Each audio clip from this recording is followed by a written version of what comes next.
I think Halo 2 was the first game I played on the original Xbox back in the early 2000s. It may even have been the first FPS game I ever played.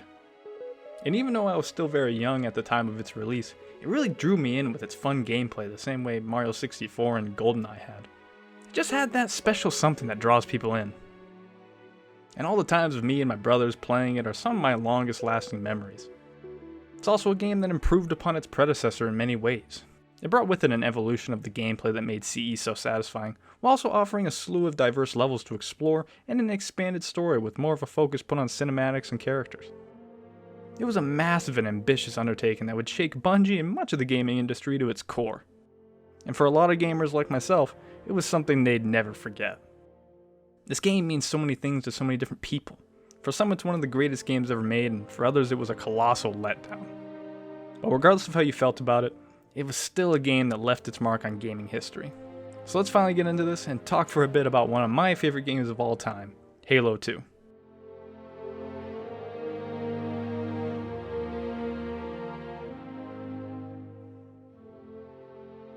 The first thing we see right when we hit play is this great shot of the Halo ring after we blew it up at the end of Combat Evolved. Its carcass floating through space in pieces and in flames, while off to the side is the Covenant Holy City, where a sort of trial is happening for the one responsible for stopping you during the events of CE. To the Covenant, Halo's destruction may have been one of, if not the greatest tragedy in their entire history, so it's really no surprise they'd want to purge the guy responsible for letting it all happen. And during this trial we gain more insight and information about the Covenant, as well as get a good look at their leadership, that being the prophets of truth, regret, and mercy.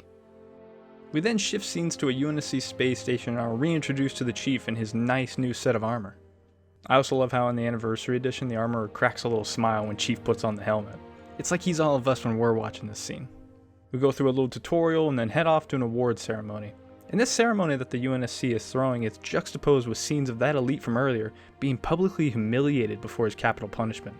He's mocked, tortured, and finally branded as a heretic for all to see. While at the same time, Chief, Johnson, and Captain Keyes are honored for their efforts on Halo. This introduction does a few things really well. For starters, it does a really good job of showing us the consequences and aftermath of our actions right from the get-go. We get to clearly see how damaged the Halo ring is and the reactions of both sides to its destruction. The Covenant is in shock and beginning a purge of those who failed them, all the while the UNSC is throwing a ceremony to mourn the dead and celebrate the living. I really like this because it's a creative way of showing the contrast between both sides. Secondly, it very naturally introduces the Covenant side of the story, while also giving new players a nice recap of the first game. Halo 2 is remembered and defined a lot by its story being split between the Covenant and UNSC perspectives. Halo CE doesn't include much about the Covenant side of things, so this introduction makes the change feel very natural and compelling. Finally, Bungie has said that they wanted Halo 2 to be more cinematic, and they certainly delivered. We want our game to look like a movie. We want it to look like something that is just unbelievable to experience. But anyway, during the UNSC ceremony, Earth comes under attack from a Covenant fleet, and we're finally able to get back into the fight. Ship's a straight shot at Earth. Master Chief, defend this station. Yes, sir. I need a weapon. Right this way.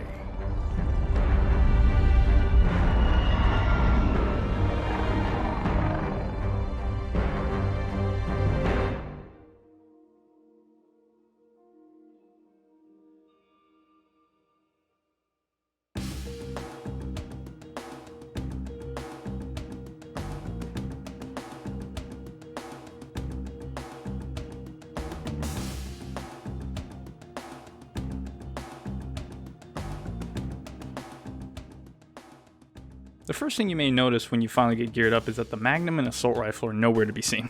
These two weapons were trademarks of Combat Evolved, and Halo 2 shifted away from them and instead replaced them with the new Battle Rifle and SMG. The Magnum is still in the game, but it's not nearly as good as the one in CE, and it's just clearly not a centerpiece of the gameplay anymore. Not a huge issue though, because the BR takes up its role as a precision weapon very well. In truth, the Battle Rifle kind of takes the Magnum and Assault Rifle and smashes them together, so you get the best of both worlds with the Magnum-like precision and the Assault Rifle-like style. The SMG, however, takes on the same role that the Assault Rifle did back in CE. You see, the AR in CE acted not like a rifle, but more like an SMG. There's the Battle Rifle, right? If you're like me, it'll be the weapon that you fall back on throughout the entire game, because it's the go-to gun. It'll hopefully actually behave more like a rifle than the assault rifle did from Halo, which was more of a submachine gun. It suffered from this. But the thing that made the SMG really special was that you could have two of them. Dual wielding was one of Halo 2's new gameplay mechanics and by far one of the coolest. You could dual wield almost any weapons you wanted as long as they were smaller guns. SMG and plasma rifle, go for it. Twin magnums, sure. Even the dumbest stuff like needler plasma pistol was not only viable, but also really fun. Just kind of stupid, but fun. These combos opened up new gameplay possibilities. Using something like the plasma pistol and magnum made killing elites a breeze.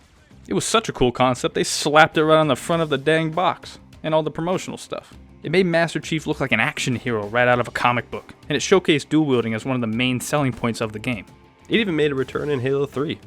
Unfortunately though, this is the last time we would see it in any mainline Halo game. ODST, Reach, 4, 5, and Infinite do not include the ability to dual wield, unfortunately. Bungie designers explain how dual wielding kind of messes with the core gameplay by removing the ability to use grenades and comfortably melee.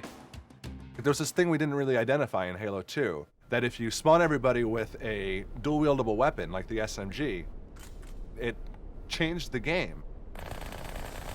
People stopped meleeing and people stopped grenading because when you're dual-wielding, you can't do either of those. Hearing that explanation, it makes sense why it had to go, but it still is one of the coolest and most memorable parts of Halo 2, and I still miss it. The amount of weapons we can use was also heavily expanded upon. Not only do many of Halo CE's weapons return, but there are also many new additions as well, such as the Carbine, a Covenant take on the battle rifle. It even acts very much like the BR in that it's just the Covenant precision weapon. It even has this little green section on top that counters shots, much like the battle rifle and assault rifle. Additionally, we also see a Covenant version of the sniper rifle in the form of the beam rifle, and a grenade launcher for the new Brute enemies, aptly named the Brute Shot. The Brutes also have their own red version of the plasma rifle that shoots faster and in my opinion looks much cooler than the Elite version. It even makes an appearance in ODST and as an unlockable skin for Halo 1 in the MCC. The Sentinel enemies also now drop the Sentinel beam when they're killed, and a nice detail is that there's two versions of the weapon, a version with an orange laser and one with a blue one. Halo 2 also finally added the ability to use the energy sword and fuel rod cannon.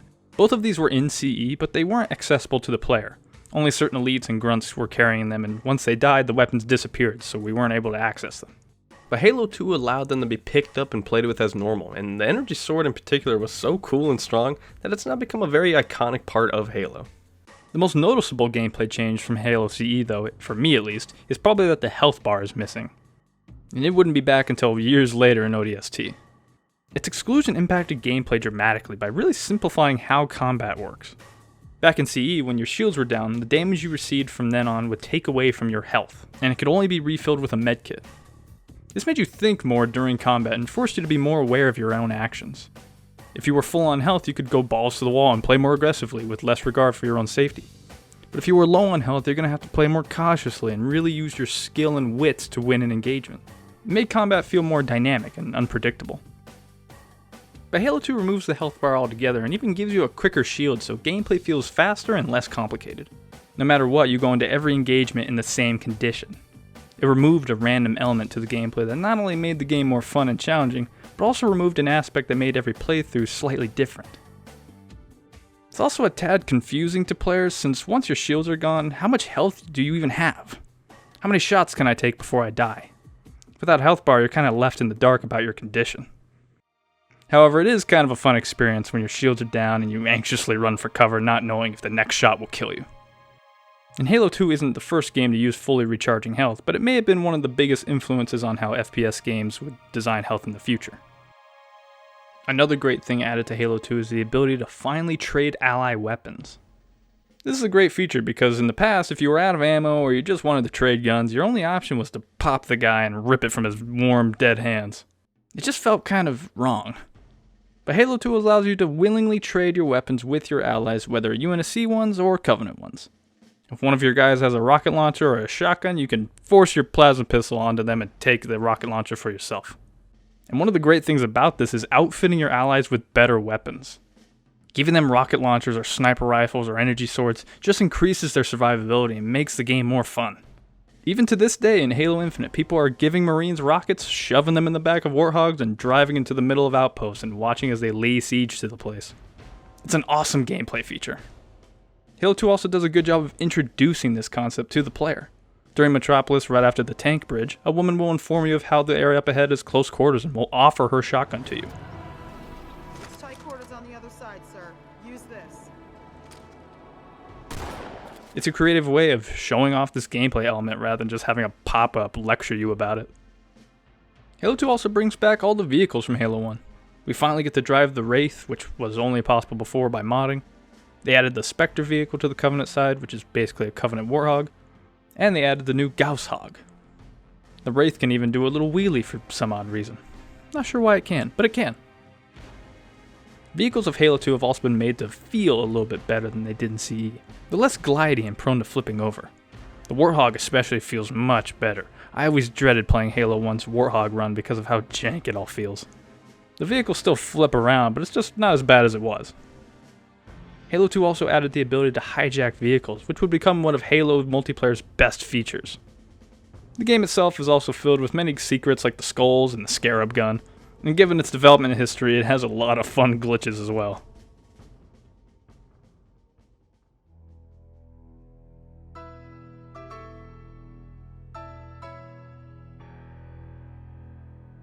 When it comes to the Covenant in Halo 2, all the enemies of CE make an appearance as well. The weak and cowardly grunts make a return, as well as the jackals, hunters, and of course the elites. And they all basically act the same as they did in CE, however there is a lot of improvement in their behavior and AI. It's not perfect, and there are times when the AI either acts extremely dumb and just stands there doing nothing, or does something really funny and unexpected.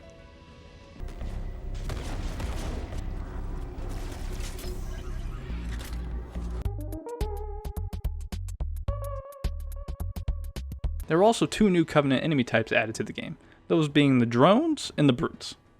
The drones being weak bug-like enemies that fly around in swarms, basically just flying grunts, and the brutes being imposing and strong substitutes for the elites later on in the story. To highlight how strong they are, even on normal difficulty you can empty an entire mag into them and they still won't go down. They won't even die if you try to splatter them.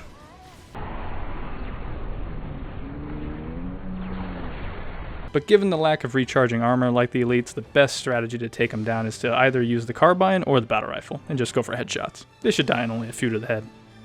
One of the coolest things about the brutes, however, that sets them apart from their elite counterparts, is that they have a berserk mode. Brutes will constantly go berserk and rush the player whenever they're the last member of their squad. And while berserking, they are much more aggressive and faster, leading them to be much more difficult to headshot and deal with. But besides gameplay change, this mode just adds a lot of anxiety to encounters with them. They're so fast and hit so hard that you may often find yourself having trouble or even being overwhelmed by them. So they offer a real feeling change in the gameplay loop, as opposed to the Halo 3 brutes, which didn't feel very imposing or strong at all. The Flood also returns from Halo CE, and just like back then, there's even a nice sketchy build-up to when we actually get to fight them. What is it? That stench. I've smelled it before. Perhaps not as suspenseful as Halo 1 and 3, but it still gets the job done. And the combat forms, like in CE, are incredibly strong as compared to Halo 3's, which felt like fodder. They're effectively immune to melee attacks, so precision weapons or shotguns are best for taking them out. But even then, getting close to them can be very dangerous, since their melee attacks do quite a bit of damage. And in addition to that, the Flood will often equip shotguns or even rocket launchers at times, so be careful and don't let them get too close to you. There's also much bigger and tankier Sentinel mini-bosses later on in the story, and those offer a nice change of pace in the enemy variety. Halo 2 was also the first Halo to add real boss encounters to the series. They may not be super sophisticated boss battles. I mean, a really strong brute and a guy who clones himself aren't the most complicated of encounters, but they're still pretty fun to fight. You get to battle against someone who has personality and that has a real impact on the world and story. It makes doing what you're doing in the story have merit and meaning. A lot of people seemingly don't like bosses in Halo, but I'm a fan of these encounters. They spice up the game in a good way, in my opinion. So Halo 2 having them is a plus for me. Lastly, I want to mention how funny the NPCs can be.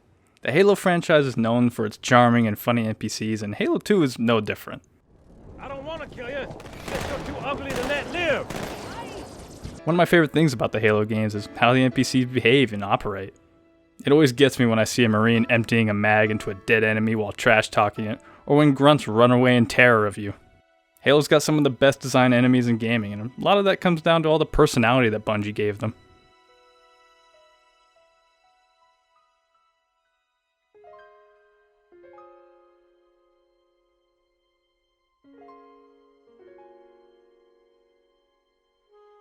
As for the level design, to me, Halo 2 offers some of the best levels in the entire franchise.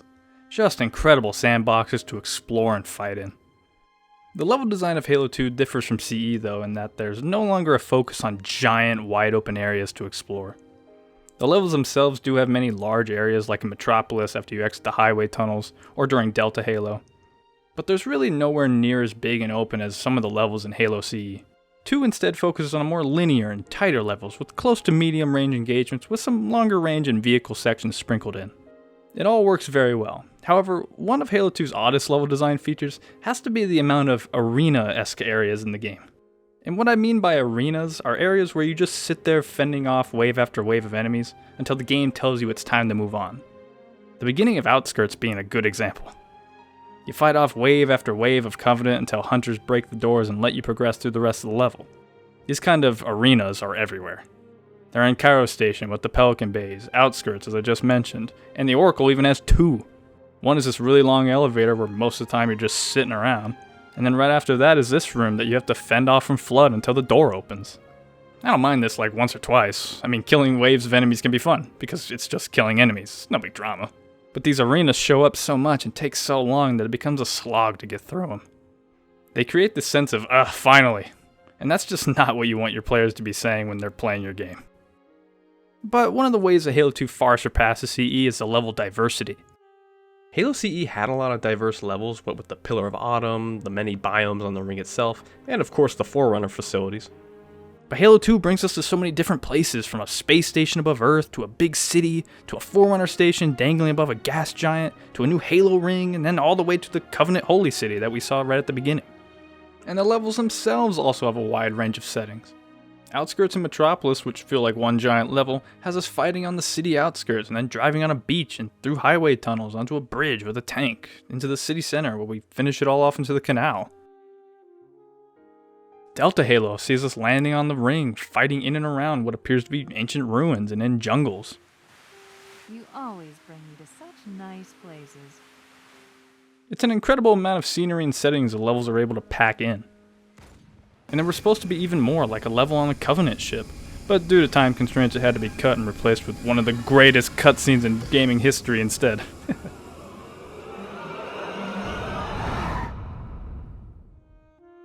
And one of the best things about Halo 2 is the inclusion of the Arbiter in his levels. They offer such a nice twist and change of pace to the story. Especially during the first one, as the Covenant are now your allies, and being an elite yourself, you have the ability to go invisible. This ability replaces the flashlight and offers so many more options during gameplay, from sneaking up behind enemies to being able to run straight past them if you feel like it. In addition, for the most part, you're going to be fighting the Flood, Sentinels, and the Brutes during Arby's missions. But one of my favorite things about Halo 2 is fighting the Heretics in Arby's first level. They're just redesigned grunts and elites who act the same as usual, but they felt so fun and unique to fight. They even have their own special Banshee you can drive. It may not seem like a big change, but fighting the Heretics is one of the most memorable things about Halo 2 to me. But besides all that, playing as Arbiter generally feels different, even though the gameplay hasn't changed all that much. The change in HUD color, the different way he holds weapons, and invisibility come together really well to help differentiate him from the Master Chief. The levels themselves are also just very creatively and uniquely presented. Like, I love Cairo Station, not just for its awesome cutscenes, but for the level itself. We're fighting through a giant space station while the Covenant boards it, much like we did at the beginning of CE. And you can see the other space stations being blown up from the windows, and there's a few sections where you fight out in space. It's just an incredible playing experience. Or an Arby's level when the station is in freefall. The shaking, anxiety, and crazy music create such a sense of urgency that it feels natural to just run past all the enemies. The game doesn't need some objective prompt saying run or something like that. Sometimes how it's all presented tells you all you need to know about what you need to be doing. The station's in freefall, I should probably get the hell out of here as fast as possible. Also, I really like this callback to Halo 1 when Chief trolled Cortana.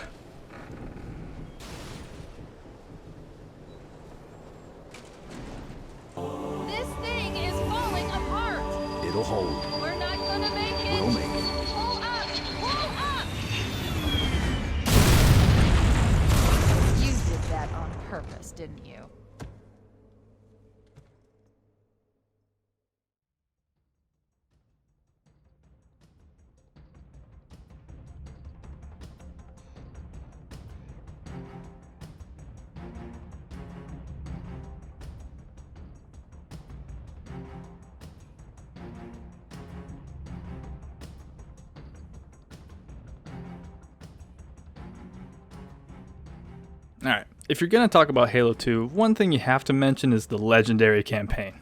It is incredibly difficult. But why? Why is it so difficult that it feels borderline impossible at times? Well, knowing what we know now, Halo 2's development was a massive undertaking, and Bungie simply didn't have the time required to fully create their vision. CJ doesn't need us until... If we could have some more time, that would be great, but the fans are screaming. More time. Yeah, we could have used a lot more time. If you can invent a 75-hour day, you'd be my best friend. We're not asking to work shorter days. We're asking to work as hard as we're working right now, but just 2 weeks.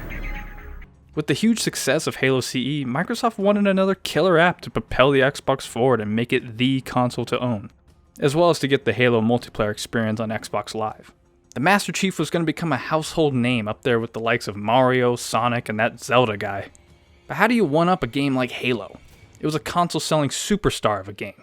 Well, you do more of what you just did, but this time a shit ton more and bigger. So Bungie got to work on a massive game that not everyone knew the direction of. How's the gameplay going to change? What's the story going to be about? No one knew the answers to these questions yet. And unfortunately, the campaign underwent a complete redesign after the infamous 2003 E3 demo. And towards the end, the development was just a living hell. Paul Bertone, one of Bungie's design leads for Halo 2, said, "I slept at the office some obscene amount of days in a row, like almost an entire month at the end. There would be mornings I'd wake up at home and not remember how I got there, and many others where I'd wake up at my desk or somebody else's."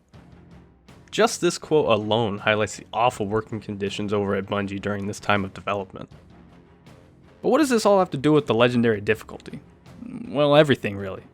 This game was rushed to launch, and unfortunately the campaign mode on Legendary didn't get the polish it needed. So as a result, it's freakishly difficult. Enemies shoot incredibly fast and will kill you in like a second. I mean, look at this. It's utterly ridiculous. There's even a section where you can die as soon as you start the level. After this cutscene, the game instantly transitions into combat, and on normal mode it feels fine and fun to immediately get into the action. But on Legendary, it's possible to die before you even understand what's going on. Enemies are also way smarter, and they'll suppress the hell out of you so you don't even get a chance to poke your head out. And if you try to wait it out, they'll just nade the hell out of where you're hiding. Levels also introduce much harder enemies in larger quantities. Like in Cairo Station, one of the Pelican Bays has 2 white elites and 1 gold elite in one of the waves. But that's not all. Enemies are now so tough and durable that the only viable weapons are the noob combos: battle rifle, carbine, and plasma pistol. All the other weapons just don't work with how little damage they all do. So without the noob combo, you're not going to get very far. I mean, an elite can take up to 4 sniper shots to the head to take down. 4 shots! The entire mag into his face just to kill one guy. That's ridiculous.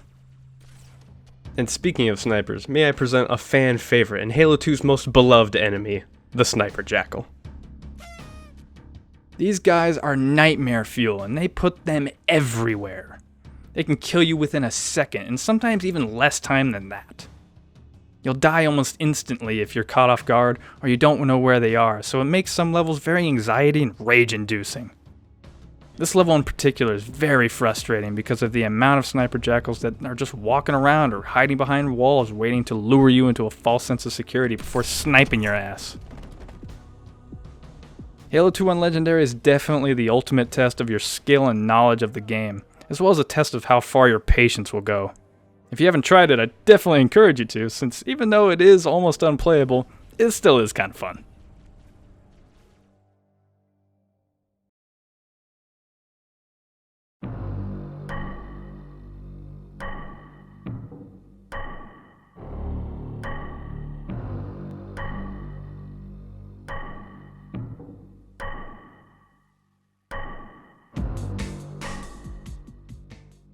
Alright, so, another thing you just have to mention when you're talking about Halo is the soundtrack.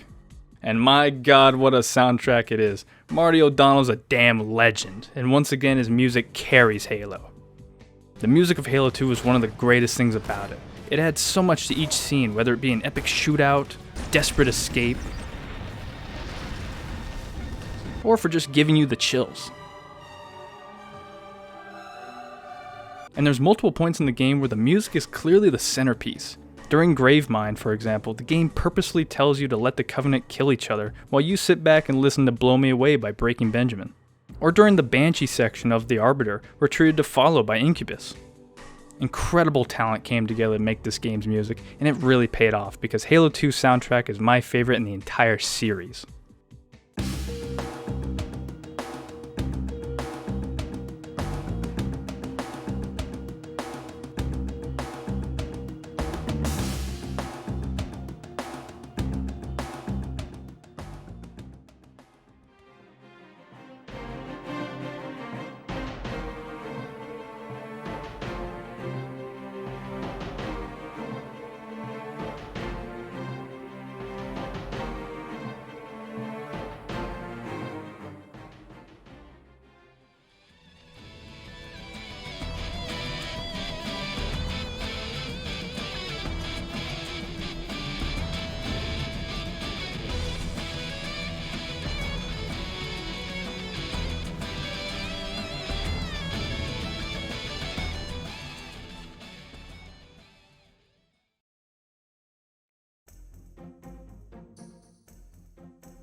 The story itself once again centers around Master Chief and Cortana adventuring through space, killing aliens and zombies, and stopping a Halo ring from ending all life as we know it.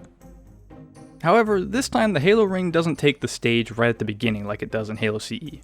We have many missions on and around Earth and all throughout space before we finally get to land on the ring itself.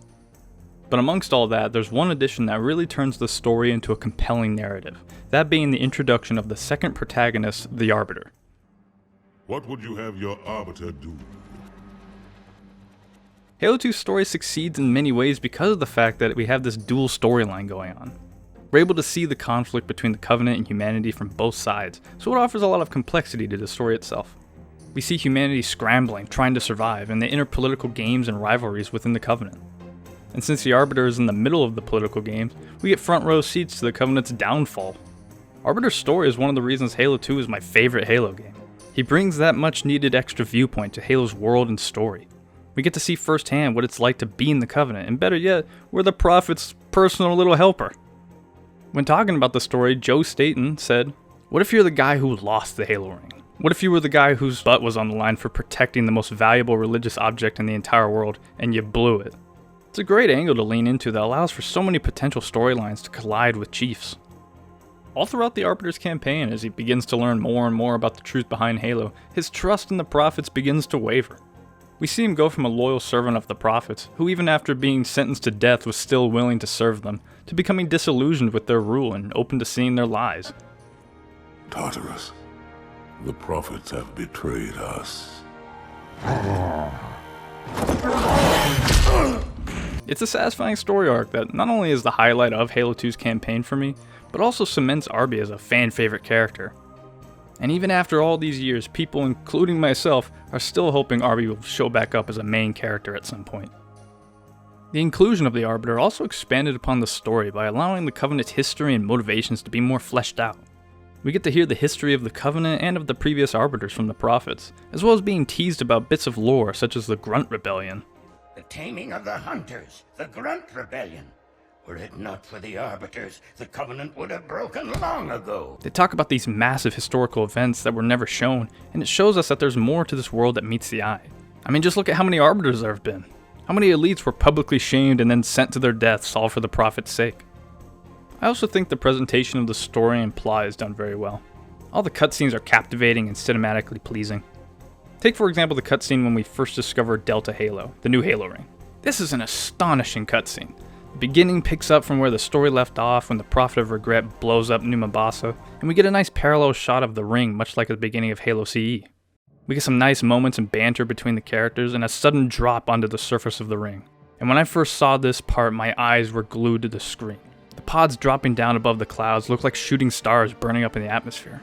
It's just incredible looking cinematography. I also like how the Grunt fails at getting into his seat the first time. It helps show their awkward and clumsy nature. And the scene ends with a bang, with a hard landing and some funny dialogue from Cortana. Could we possibly make any more noise? I guess so. It's just incredible in my eyes, and that's only one example out of all the great cinematics the game has. Cutscenes that were made all the better in the Anniversary edition of the game. These cutscenes from Blur Studio are some of the best looking I've ever seen, and they still hold up amazingly well almost 9 years later. They didn't alter the cutscenes too much to take away from the original feel, they only improved upon the original immensely. But aside from great looking cutscenes both new and old, the game also sports some incredible voice work from the likes of Keith David as Arbiter, Ron Perlman as Lord Hood, D. Bradley Baker as Gravemind, Jen Taylor as Cortana, and of course Steve Downes as the man himself, Master Chief. With the cinematography, voice work, storyline, and soundtrack, the game plays out less like you'd expect a video game to, and more like you'd expect from a Hollywood blockbuster. It's such a grand epic, and I think for a lot of people that's one of the reasons why it's so beloved. Halo 1's story is interesting, what with there being a floating ring world and space and all, but it lacks the grandiose aspects that makes 2 so spectacular. One of Halo 2's greatest strengths, though, has to be its dialogue. Halo 2's dialogue is not only very well done with the characters sounding very natural and genuine, but it's also extremely witty and funny. The game is jam-packed full of funny one-liners and just overall funny situations. Oh, I know what the ladies like. You look nice. Thank you. Kill me or release me, parasite. But do not waste my time with talk. Boo. It's pretty incredible how they were able to fit so many great lines into the script. And some of the lines are so iconic that they're still being used today in not only new Halo games, but all across the internet as memes. The game's got some wonderful characters too, Johnson in particular having some great moments in the game. We regret being alien bastards. We regret coming to Earth. And we most definitely regret the Corps just blew up our raggedy-ass fleet! Hoorah! However, some of the most interesting characters in the game, to me, have to be the Prophets. More specifically, the Prophet of Truth, since he more or less acts like the de facto leader of the Covenant. He's a twisted and conniving villain who seemingly doesn't care about anything other than gaining power for himself. He's willing to kill anyone in his way, even his 2 fellow prophets. He even goes so far as to lie about it later on when he claims Mercy is still alive. The Prophet of Truth and I am not afraid. Noble Mercy is here at my side. His wise acts never in. And a good detail is the humorous and ironic naming of the prophets.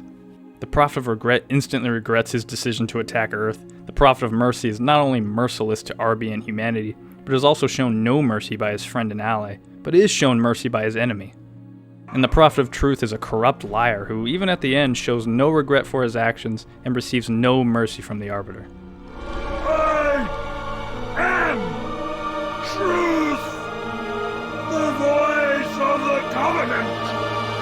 Asshole, you must be silenced.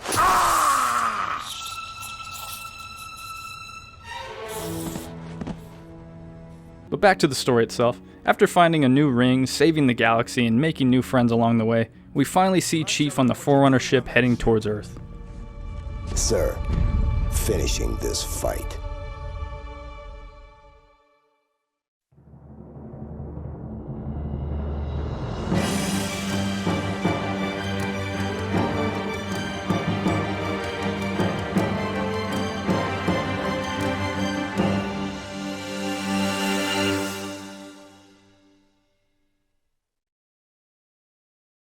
Yep, just like that, it's all over.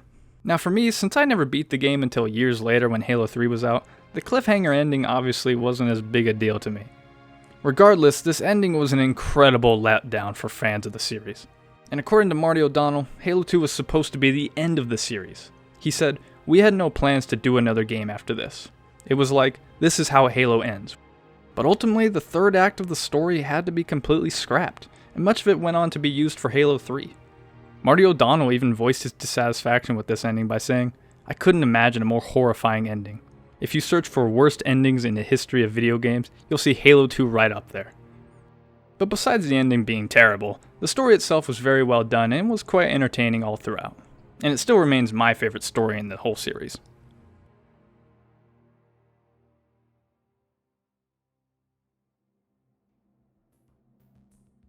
In conclusion, I just really like Halo 2. Like a lot. It's such a fun game to come back to every year or so and replay. Sometimes when I'm bored, I'll just hop into Cairo Station and re-experience the first level all over again. After all, the gameplay is so fun. It brought back that great gameplay loop of explore, kill enemies, and explore some more that made Halo CE so fun, while adding extra features like dual wielding and vehicle hijacking. Additionally, it also added so many diverse levels for us to explore and fight in. It's so exciting and enjoyable to run around these completely different looking areas, like the more typical city backstreets to the more bizarre alien space stations. And the story itself brought so much more depth to the universe and characters. I don't think Halo 2 would be so iconic without the inclusion of the Arbiter or the expanded role of Sergeant Johnson. Don't shake the light bulb. Not to mention the incredible voice acting work done by everyone to really bring these characters and world to life. And of course, the amazing soundtrack just makes the whole experience that much more fun and memorable. It's unfortunate that the development of the game turned out like it did, what with setback after setback, lack of time, and much of the story being cut. But despite those heavy challenges, Bungie was still able to create one of my favorite games and the best-selling game on the original Xbox. Truly incredible stuff. Halo 2, despite being flawed in many ways, turned out to be quite a legendary game. So from me, everyone watching up to this point, and from all of us Halo fans, thank you to Bungie and everyone who worked on this amazing game.